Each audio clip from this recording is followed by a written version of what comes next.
আসসালামু আলাইকুম। গণভোটের গণরায়ের ভিত্তিতে জুলাই সনদের পূর্ণাঙ্গ বাস্তবায়নের দাবিতে সংবাদ সম্মেলন। বিষয়: গণভোটের রায়ের ভিত্তিতে জুলাই সনদের পূর্ণাঙ্গ বাস্তবায়নের দাবিতে সংবাদ সম্মেলন। জুলাই অভ্যুত্থানের শহীদ পরিবার ও আহত যোদ্ধাদের পক্ষ থেকে আজ জাতীয় প্রেস ক্লাবের সামনে জুলাই এই গুরুত্বপূর্ণ সংবাদ সম্মেলন আয়োজন করা হয়েছে। আমরা জুলাইয়ের রক্তে অর্জিত চেতনা ও জনগণের স্বপ্নকে রক্ষা করতে দৃঢ় প্রতিজ্ঞ। আপনারা সকলে অবগত আছেন, গণঅভ্যুত্থানের পর 30টি রাজনৈতিক দলের সম্মতিতে জুলাই জাতীয় সনদ প্রণয়ন করা হয়। এই সনদে বিএনপির দেওয়া নোট অফ ডিসেন্ট এর বিষয়গুলো সহ সংস্কার প্রস্তাব সমূহের উপর 12 ফেব্রুয়ারি গণভোট অনুষ্ঠিত হয়। গণভোটে প্রায় 70% জনগণ সুস্পষ্ট হা ভোট দিয়ে জুলাই সনদের পক্ষে রায় প্রদান করে।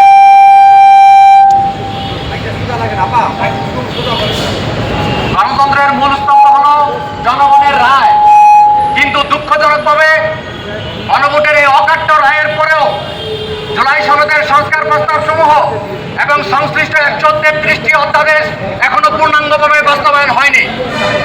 এর মধ্যে আগামী 12 এপ্রিলের মধ্যে একাধিক গুরুত্বপূর্ণ অধ্যাদেশ তামাদি হয়ে যাওয়ার ঝুঁকিতে রয়েছে।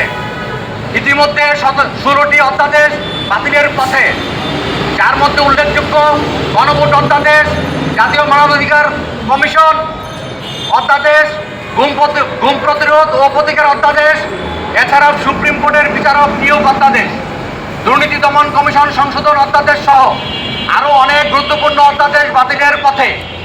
এমত অবস্থায় জুলাই সনদের পূর্ণাঙ্গ বাস্তবায়ন না হওয়া গভীর উদ্বেগের বিষয়।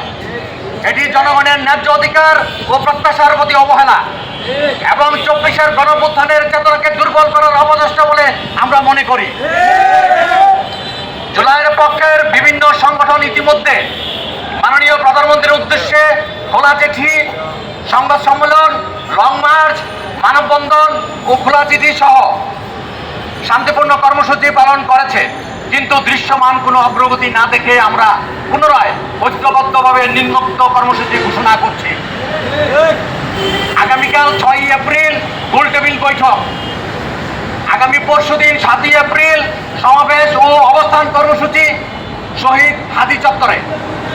আমরা স্পষ্টভাবে বলতে চাই, জুলাই সনদ ও সংশ্লিষ্ট অধ্যাদেশ নিয়ে কোনো ধরনের তালবাহানা বরদাস্ত করা হবে না। গণভোটের রায়কে সম্মান করে